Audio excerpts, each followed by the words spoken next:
how to extract audio from your video in Alight Motion. So hello guys, welcome back to my YouTube channel. In this video I'll be discussing about how you can easily extract audio from your video in Alight Motion. So let's get started.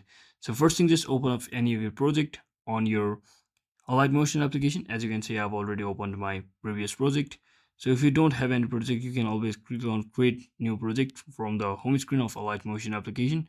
Now all you have to do is to extract audio from video. Just select the particular layer of the video from which you want to extract the audio, and once your layer is successfully selected, what you need to do is just tap on this three dot icon at the top right corner, just like this, and you can see there is an option that is extract audio. Now simply select it, and you can just have to click on allow access and just click on allow once again if you haven't given permission.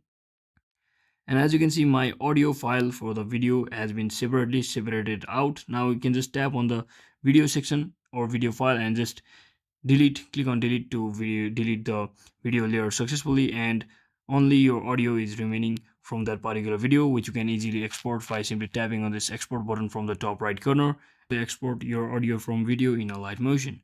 So that is it for today guys. Thanks for watching. Don't forget to like and subscribe. See you on the next one.